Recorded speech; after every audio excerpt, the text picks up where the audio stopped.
think I'm gonna get close to this mic. Everybody's naturally scared of these things.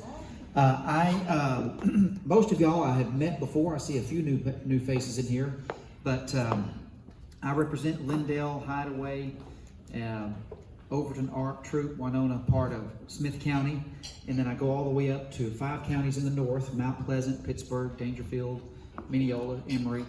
So Camp Morris, Titus, Wood, Rains, and part of Smith counties. I represent y'all down in Austin in the State House. We've got, this year we were out of session, thankfully. Y'all know the Texas legislature, we're in session 140 days every other year. And so we're a true part-time legislature, thankfully. One of the last 4 or 5 states in the country that do it that way. And so in January, we'll be going into our next session and trying to get things rolling down there. So we're going to be facing some challenges. As y'all are aware, the coronavirus epidemic or pandemic or whatever you want to call it has caused some financial, economic issues that we're going to be dealing with. So our budget's going to be a challenge. We're going to have to be prioritizing things that the government is supposed to be doing and trimming where we can. And so the good news is we've seen the economy kind of coming back a little faster than we had first expected it to. So hopefully that will continue and will help us with our budget issues next session. Another thing we're going to be doing next session, depending on when we get our census data has been delayed also for coronavirus reasons. So every 10 years, the U.S. Constitution says we have to redistrict. We have to count the people, and then we have to redraw all of our district lines. And so that is a extremely hyper political process. Whichever party's in control is drawing lines to favor them, and the other party is fighting like crazy. And so that will be an interesting battle. Not sure whether that'll happen in the regular session or we'll have to come back in the summertime for the special session. And so, but we also have challenges of how we're going to conduct the proceedings in the House and the Senate and the government next session, as far as how we're going to do it safely with coronavirus concerns. And so discussions between the House and Senate administration committees that make all those rules are happening as we speak. And so one of the things that's kind of being bounced around is how many people are going to be allowed in the Capitol. Are we going to let people that are just open it up to the public? Are we going to limit it to what the fire marshal says? Are we going to limit it to those who are there just to testify on a bill? And so those conversations are being had. I will tell you, I'm going to be an advocate for having the Texas Capitol, the People's Capitol, open. I think if we're there doing your business, then the Capitol needs to be open for the people to come see their business take place. I think if we start to restrict that, I think it's a clear violation of the First Amendment rights. There's 3 rights. There's 5 freedoms in the First Amendment, and I think that would violate 3 of them right off the bat: the right to assemble, the right to petition your government, and freedom of speech. I think it would hinder all of those. So I'm going to be an advocate for keeping it open safely, but I want it to be open for our people, and I just think that's the right thing to do. So a lot of challenges ahead, but we're looking forward to facing them. We did some good things last session. A lot of good things got accomplished, and so we're going to have to be maintaining some of our commitments we made. That'll be some of our top priorities. I know Stan's looking at me over there. He knows what I'm talking about. We did some really good things for our schools and our property taxpayers. We were able to increase funding for our schools while at the same time lowering property taxes a little bit. And so we're going to have to keep those commitments. We need to focus on our transportation issues and other key things that the government is supposed to be doing. And so that's going to be kind of where our focus goes. So, but anyway, it's an honor to serve y'all down there. I've said this before. Y'all have heard me here before. We live in the best part of the best state in the best country in the world. I've always believed that. I've always thought that. But if y'all will spend a little bit of time in Austin, it'll confirm it for you. It'll confirm it for you. So no doubt we live in the best place in the world. So, but anyway, it's an honor to serve y'all down there. And Shelby, thank y'all for having me today. And Sharon? Yeah. I better acknowledge Sharon, my district director, is here with me today, Sharon Guthrie. She works in my Lindale office 2 or 3 days a week, or as needed. I call her all days of the week, and she's here keeping me straight. She keeps my schedule. and takes care of my mileage and makes sure I'm where I'm supposed to be on time and all that stuff. So big part of my office. But thank y'all for having me, and enjoyed being here. Thank you. What a great pleasure it is to be here with you this morning and to have lunch with you. Isn't it nice to see people face to face instead of through a screen? I mean, you can't do email and look at the screen at the same time like you can on Zoom. But I see some of you texting out there, right? Now, listen, I want to tell you first how much I appreciate how resilient and courageous you have been during the last 7 months. Businesses and families have taken a beating in the last 7 months. And this has been a difficult time for every single person in our community and across the state. I know that, and I want to applaud you because Lindale really has led the way in making sure that not only you stay safe, but you stay prosperous. And we want to be sure that you continue to stay free as you move forward with your businesses and in your individual life. That's my goal as your county judge. That I know is the goal of many that are sitting here today. I want you to know that we are with you. One of the things that we did this summer that I want to point out for you, if you didn't know this, last month we passed a budget for the county this next month that said exactly what I just told you, and that is we are with you. We recognize that people are having very difficult time economically. They're having to make some very tough choices. One of the things that we can do as an organization, as a county government, is we can make those very same tough choices. And that's what we did. We lowered property taxes here in Smith County, not just to keep them the same as where they were last year, not just to keep them at the no new revenue rate, which is below the actual rate. We had a 34.5 cent rate. The no new revenue rate was just about 34.1. Not only did we do that, but we lowered it down to 33.5 cents. We dropped it a full penny below, more than a half a penny below the no new revenue rate. And I'm going to tell you, governments do not do that. That was not something that we were mandated to do. That was not something that we had to do. That was something that we chose to do as a Commissioners Court because we knew that in the next 12 months, you're going to face some very difficult decisions too, as you already have. We wanted to try to free up as much tax revenue for you so that you can make better choices, more free choices for your business and be more prosperous going forward. It's a tough thing for us to do because we had to kick some things down the road like capital improvements that we're going to have to come back and revisit in the future. But we're hopeful that the growth in our values here will also take care of that, and we'll be able to keep that rate even. That's really what we're hopeful to do in the future. But I want you to know we recognize the plight you've been through in the past 7 months, and we are there with you. That is the message from the Commissioners Court and myself to you here in Lindale in this next year. And that has been the case throughout the last 4 years as county judge, and I can tell you that's going to continue to be the case because each one of you, if you don't have my cell phone, you can have it before you leave today. I'm a person that's easily reached, and I can tell you, I'm not afraid to take a beating over the phone or on social media.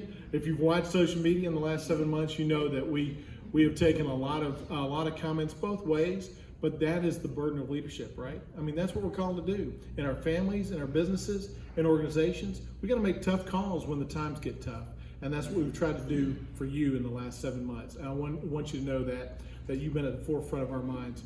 Another thing I want to just mention before I get done today is we have elections coming up. Mail-out ballots are going out today. If you're a person that qualifies for that, if you're not a person that qualifies for that, do not do that. We want you to vote. We want you to vote in the right manner. But for those that qualify, 8,400 mail-out ballots are going out today. Early voting starts October 13th. And here's why I want to mention this to you, because you should not wait till election day to vote. I'm just going to tell you, don't wait till election day to vote. The lines are going to be long. This year, there is no straight ticket voting, so there's a lot of measures to vote on, and people are going to take a lot more time actually in the ballot box going through those decisions. So you're going to have a little bit longer queue. It's not a matter of process or procedure on our part, but just simply a matter of people are going to have to check a lot more boxes, which is good. I agree with that. I think it's a good thing. But just know, if you wait till 5 o'clock on Tuesday, election day, and you try to vote after work, don't post that you're mad about waiting in line because you heard it today. You're going to wait in line no matter where you go. We also have, though, countywide voting across the county, 35 voting locations. So don't feel like you have to vote just here. You can vote at any voting location in Smith County. We've added some early voting locations that start October 13th. You can find a time on the weekends, even Saturdays and Sundays. We're going to offer opportunities to vote. You can do that before Election Day. I would encourage you to do that. 2 more things. Courthouse. One of the things I talked about last year, the big thing I talked about last year was I said, be ready, next November, we're going to put a courthouse bond on the ballot for you to vote on. That's one of the things that we decided to do to try to give you some relief this year, is to say, you know what, in the middle of an economic downturn and a pandemic, it's not the time to ask you to take on additional debt burden. We're not going to do that. So we've completed our process. We're going to probably start talking about that again after the first of the year, and when the pandemic hopefully is clearing out, see where that stands. We'll bring that off the shelf and give that to you to make a decision in the future. For now, we're just going to put a pause on that. We've done the due diligence on that. We have some great plans for it, but we're going to wait. Again, out of respect for you, your individual lives, and your businesses. Last, I want to just mention about the legislative session. Very important that you fill out the census. If you have not completed the census, you need to do so. This is helpful to us in Texas to be counted, okay? It's really helpful. We don't want everybody in California saying, oh, this is me, I'm here, and then everybody in Texas not getting their family accounted for, right? Because then California is going to have more of a representation in Texas, as it should not be. We want more representation here. Is that my time limit? That's probably my time limit. I know it is. She put you up to that, didn't she? Hey, can we do it a few more times? I know I'm long. But listen, Cole, you've got some great representatives. Cole is a great representative. Senator Hughes, they're folks that care about you, care about your families. Get in their ear, let them know what matters to you. And remember this, as you hear the legislature talking about things this next year, local authority matters. Local authority matters, okay? Keep that in mind as you see bills come forward. You want your authority to be local so that we can do things here in Smith County differently than in Austin and Dallas, okay? Thank you so much. We appreciate it. It's easy to follow Judge Moran because we're almost one and the same, and he gives all the information. I don't have to say anything. Anyway, I do want to thank each and every one of you for allowing me to serve you. I mean, I'm here because of you and for you. If you ever need me, I'm like Judge Moran. I have my cell phone number. I give it to everybody, anybody that wants it. It was on all my information when I ran for office. We are looking at some road work that we've done in Lindale.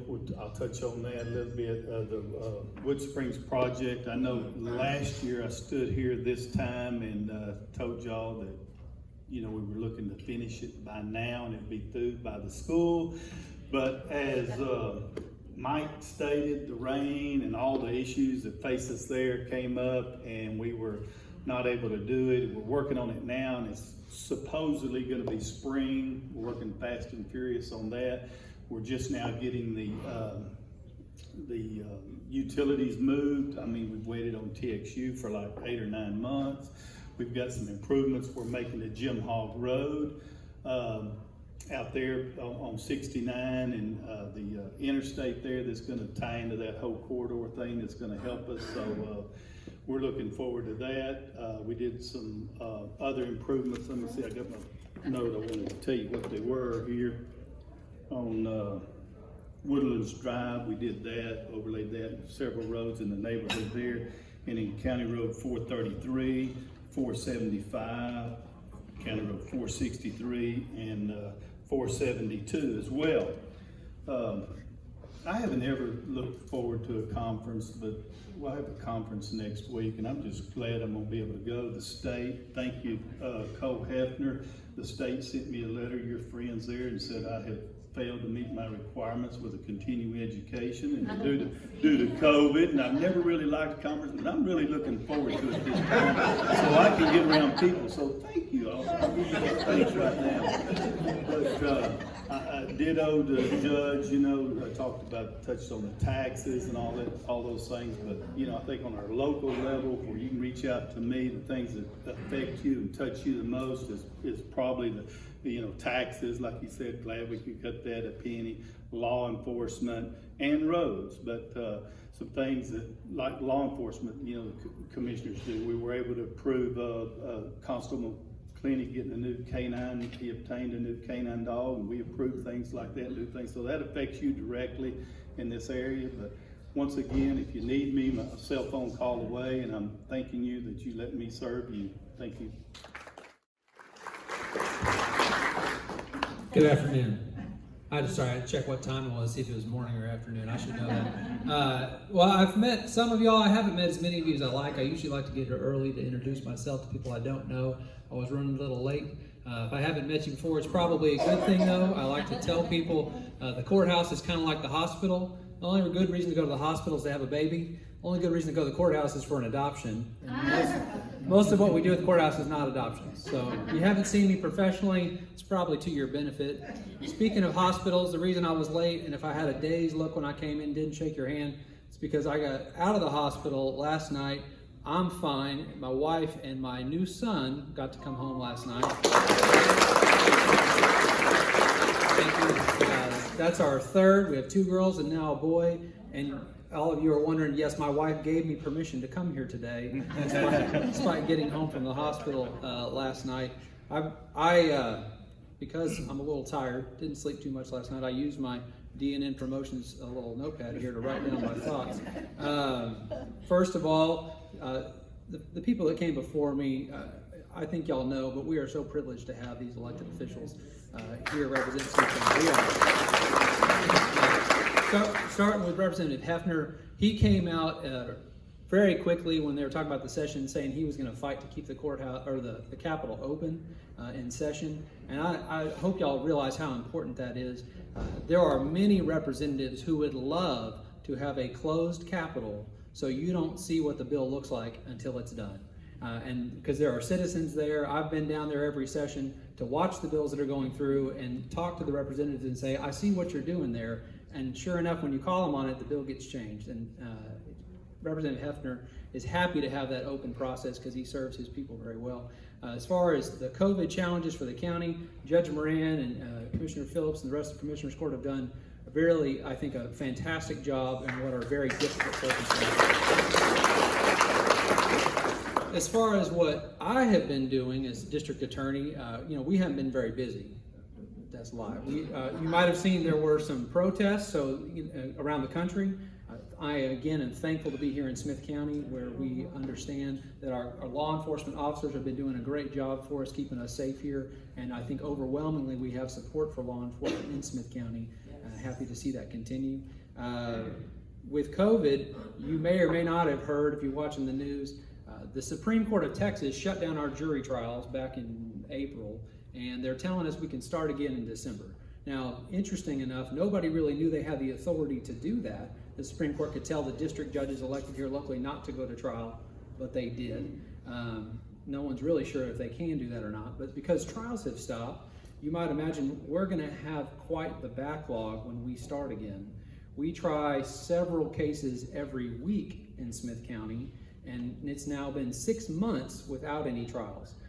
Our jail is at capacity, and that's through no fault of anybody here locally. It's because the state, again, talk about that local control, our prison system quit picking up our prisoners who are ready to go to prison. So they are just sitting in our jail waiting to be picked up. We've actually been able to move cases about the same rate we normally would, even without trials. Got a lot of trials backed up, but we're moving all the pleas that we can. It's just TDCJ that's not coming to get them. So that's a cost to the county that we are having to incur. We're hoping to get paid back for that from the state. But when you're asking for a check from the state, just wait and see if it shows up. So but we're working on that. I'll give you a tour anytime you want. See the one we have and how it's working and not working. But you can just imagine 6 months of backlog of jury trials in a courthouse that was built over 60 years ago. We are just packed to the max and we need more space. Of course, that will come hopefully later, and we're open to see that economy boom. So grateful for organizations like Lindale Area Chamber of Commerce and the Launch Local, getting businesses back to where they need to be. That helps the businesses, it helps our tax revenues, and ultimately that helps you and me, helps me keep you safe, because we have the resources we need to lock up the people who need to be locked up and try to rehabilitate the ones that need to be rehabilitated. And I think that's everything I wrote down. We have been trying very hard, and Shelby's happy for me to give some time. So thank you all very much. Good afternoon. I'm John Johnson. I'm your Justice of the Peace. I'm very honored to hold that position. I represent Lindale, Hideaway, and everything north, okay? There's 5 precincts in Smith County. We are by far the busiest. Last year, I did the numbers, we had 9,053 civil and criminal cases filed. The next closest is Precinct 2, which is South Tyler, all the way down to Lake Palestine, had 4,000. So we have over twice as many cases filed in Lindale because of the population growth, the size of our precinct, and our relationship with I-20. State troopers visit my office daily to drop off their tickets. So the other thing is we collect a lot of fines for the county. We collected 1.36 million in the last 12 months. The next closest, again, is Precinct 2 with a little over 500,000. So my job's very busy. I work closely with Jeff McClenny. He's my constable, and we're kind of a team there. He's my law enforcement arm of the court and serves all my papers and puts handcuffs on people that don't comply sometimes. But we have a great working relationship, and I love working in this precinct. I love my job, all aspects of it. I do roughly 200 death inquests a year, and I think I talked to you all last year as a guest speaker, but I would be willing to come back as business owners. If there's any topics you need to know on the civil side, whether it's debt collection, eviction from either the landlord-tenant side, commercial evictions, commercial tenants, anytime you want me to come speak, I'd be happy to come speak to you all. And with that, Jeff McClenny asked me to reserve 2 minutes of my time so he can be a little long-winded. So, Jeff. I'll make sure that I give my time to the Mayor Hideaway. One thing about it, I'm Jeff McClenny. I'm your constable here in Smith County, and basically what Judge Johnson described as far as we're the same. So we have Precinct 5, which is mainly in the northwest part of Smith County. Everybody asks, or a lot of folks ask me, so what's the difference between a constable and a sheriff? Well, I don't have 500 employees, and I also don't have a jail, so that is a huge plus. Because the sheriff is constantly dealing with issues and stuff that goes on in the jail with personnel and all those that go along with it. I am proud to live in what I believe either Judge Moran or Cole Hefner said. We do live in the best part of this country. We live in the best part of the state of Texas, and I just want you to know that I am super proud to serve you. And my office is always open where we can talk and just, get to know each other and try to make a difference. I think it's important, here's the only thing I'm gonna say politically, I think it's important that after the things that we've seen is that we pray for our country. We're in a state that we haven't been in or haven't seen. So I think it's important that we do pray for our country and we make a difference, each one of us. Thank you. Thank you, Shelby. I'd like to welcome everybody to Hideaway here. And it's a great privilege, the relationship that Hideaway has with Lindale. Some of you may not know, Hideaway does not have any retail within Hideaway. So we do 90% of our shopping. If it's not on Amazon, we do it in Lindale. But it's a privilege to be here today. We thank you. COVID has hit Hideaway pretty hard. Some of you may know one of the first cases in Smith County was a gentleman who lived in Hideaway, and he ultimately passed away. And so the Hideaway Club Management, which is separate from the city of Hideaway, met with us on a Monday, and normally the club is closed on Monday, but they closed the club on Tuesday, and he met with his staff to determine an operational plan on how they were going to operate during COVID. And they've done a great job of serving our community, and we appreciate y'all coming out today. I appreciate Judge Moran. He's been tremendous help to the cities in the area. He holds a conference call periodically with us, and it's a big help. So I want to thank him, thank Cole, thank all the others. Thank you, Shelby. Thank you.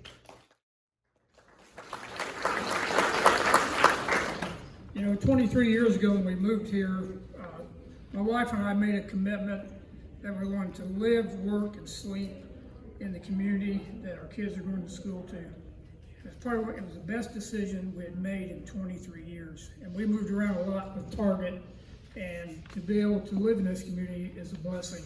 And to serve. As That's what we're about. But I'm gonna give you some statistics here that are probably important, especially with the pandemic, as we call it today. That our school enrollment when we started on time was 44,250. So we were up about 20 students. Beginning of the school year, our at-home virtual learners was running at about 18%, 770 students decided to stay home. It was an option that was presented, they took it, and that's the route they went. By the end of the first 6 weeks, we had 13%. We were still at 13%, 550 virtual learners, but we had a 60% fail rate. Today, we got about 100 students at home, which is about 2%. Monday night, the board acted at the recommendation of the administrators to end, or not to end, but to force our students back home, back to school in class learning. And correct me if I'm wrong, Stan, but we've had great support from the families on getting back into school. That's where it's got to happen at. COVID cases for the year amongst our students were 9. That's about 1/5 of 1% of COVID rate. As you know, we had to shut Velma Penny down about 4 days in. But again, we feel like it was the best thing we could do at that time. And since then, we've been running great. The football team is 3-2. They're 1-0 in district play. They've been ranked as high as number 10. I don't know if they are there now or not. I chose not to go to football games because I know there's somebody that wants to go, and it's about the head count. So I can watch it on TV, and I can eat my own popcorn and all that. So, the volleyball team, 18-0. They are actually undefeated in district and ranked number 2 in the state. They play Chapel Hill Friday night. We too, as a school district, we cut the tax rate 10 cents. I have been on the board for going on 15 years now, and I believe that's the largest tax cut that we've done. There's more in the makings as we continue to see the growth and the values in our community. We are committed to 2 things, and that's educating our kids and giving the best possible tools that's available. And we are committed as a board to do that. But with all that being said, all summer, as COVID hit and we closed down the schools, I stayed in close contact with Stan as the board president. That's my responsibility. And Stan and Jamie and the administrators at all the campuses worked all summer long. And so at this time, I'd like for Stan to stand up, and we'll give him a round of applause, which will be meant for everybody.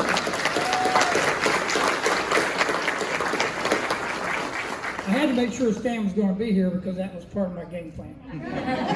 Everybody knows Stan. He's a great individual. Love working with him. Very open, very outside the box thinking. Just great partnerships. And I am blessed to serve. But before I go, someone has a birthday on Sunday, and it's Shelby. It is her, so let's sing happy birthday to Shelby.